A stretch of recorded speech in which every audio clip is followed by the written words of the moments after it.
नमस्कार, जय हिंद साथियों। मैं रोहित भार्गव न्यू अतुल्य एकेडमी के यूट्यूब चैनल पर आप सभी के साथ हूं। दोस्तों, हम यहां पर बात करने जा रहे हैं भारत रत्न डॉक्टर भीमराव अंबेडकर जी की। आज डॉक्टर भीमराव अंबेडकर जी की 131वीं जयंती है और इसी जयंती को हम यहां पर आज खास बनाने वाले हैं। तो चलिए शुरुआत करते हैं हम यहां पर।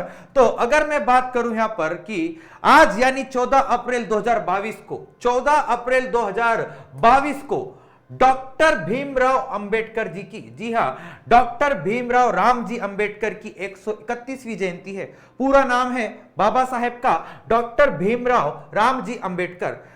बाबा साहेब का जन्म होता है यहां पर 14 अप्रैल 1891 को मध्य प्रदेश के महू छावनी में हुआ था। यहां पर 1990 में बाबा साहेब को दोस्तों भारत रत्न से सम्मानित किया गया था। कब किया गया था? 1990 में। भारतीय संविधान के पिता कहे जाने वाले डॉक्टर बाबा साहेब भीमराव अंबेडकर ने दोस्तों दलितों की बेहतरी के लिए काम किया था। साथ ही उन्होंने पूरे जीवन भर अछूतों और सामाजिक रूप से पिछड़े व्यक्तियों के अधिकारों के लिए लड़ाई लड़ी। आजीवन उनके अधिकारों के लिए लड़ते रहे। साथ ही साथ अगर मैं बात करूं यहां पर कि 6 दिसंबर को हम यहां पर महापरिनिर्वाण दिवस के रूप में मनाए जाते हैं। बाबा साहेब की समाधि अगर पूछे आपसे तो दोस्तों चैत्य भूमि के नाम से जाना जाता है और यह मुंबई के दादर में स्थित है। बाबा साहेब का जन्म दोस्तों एक ऐसी जाति में हुआ था जिसको दोस्तों यहां पर सामान्य रूप से यहां पर दोस्तों अछूत माना जाता है समाज में। अगर मैं बात करूं, बाबा साहेब ने स्वतंत्रता, समानता और बंधुत्व के आदर्श के लिए के साथ साथ एक न्यायपूर्ण समाज की स्थापना की बात करी थी। यानी एक ऐसा समाज जो पूर्ण रूप से स्वतंत्र रहे, ठीक है, समानता के साथ आगे बढ़े और सभी को सामाजिक, आर्थिक और राजनीतिक न्याय मिलता रहे। बात करूं मैं अगर बाबा साहेब की, तो यहां पर बाबा साहेब ने आजीवन दलितों के उद्धार के लिए कार्य किया। दोस्तों, बाबा साहेब ने बॉम्बे यूनिवर्सिटी से अर्थशास्त्र और सामाजिक विज्ञान, इकोनॉमिक्स और पॉलिटिकल साइंस से ग्रेजुएशन किया था और उच्च शिक्षा के लिए कोलंबिया यूनिवर्सिटी गए थे और इन्होंने दोस्तों नागपुर में बौद्ध धर्म में दीक्षा ली थी और उस स्थान को दीक्षा भूमि के नाम से भी जाना जाता है, नागपुर में है। ये जब दोस्तों यूएसए से वापस आते हैं तो किंग ऑफ बड़ौदा के रक्षा सचिव के रूप में नियुक्त किए जाते हैं।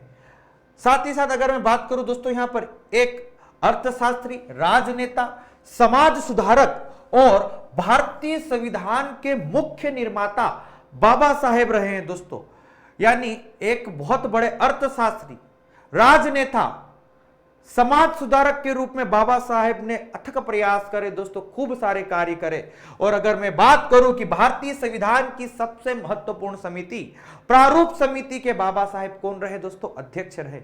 अगर मैं यहीं पर आगे बात करूं कि स्वतंत्र भारत के पहले कानून मंत्री का पद संभाला था और केंद्रीय बैंक, जिसको आप वर्तमान में रिजर्व बैंक ऑफ इंडिया के नाम से जानते हो, इसी बैंक के गठन में दोस्तों बाबा साहेब की बहुत ही ज्यादा महत्वपूर्ण भूमिका रहती है। यह सारा व्यक्तित्व दोस्तों आप जिनके बारे में सुन रहे हो, एक एक बातें ध्यान से, एक ऐसे महान व्यक्तित्व है दोस्तों जिन्होंने आजीवन संघर्ष के रूप में कार्य किया, संघर्ष के साथ आगे बढ़ते रहे और इतनी उपलब्धियां हासिल करते रहे। अगर मैं बात करूं यहीं पर 1927 में एक आंदोलन होता है, महाद आंदोलन में दोस्तों, इसी आंदोलन में बाबा साहेब ने एक भूमिका निभाई थी। इस आंदोलन में दोस्तों दलितों को पानी पीने का अधिकार दिया जाए, ठीक है, पानी को लेकर अधिकार, यानी पानी के उपयोग को लेकर अधिकार के लिए दोस्तों एक आंदोलन हुआ था। पहले कानून मंत्री रहे, बताया मैंने। हिंदू कोड बिल पर मतभेद को लेकर इन्होंने 1951 में कैबिनेट से इस्तीफा दे दिया और 1936 में इन्होंने अपनी पार्टी बनाई थी, इंडिपेंडेंट लेबर पार्टी, और 1942 में दोस्तों शेड्यूल कास्ट फेडरेशन की स्थापना की। बाबा साहेब की कुछ कृतियां दोस्तों, annihilation of caste, the untouchables, Buddha और Karl Marx, caste in India, the problems of rupee, और इनकी कुछ पत्रिकाएं थी, मूक नायक, बहिष्कृत भारत।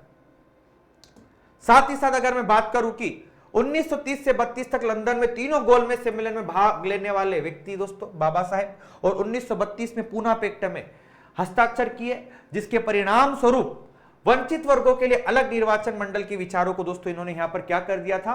त्याग दिया था। तो ऐसा जीवन रहा है, ऐसी उपलब्धियां रही है बाबा साहेब की।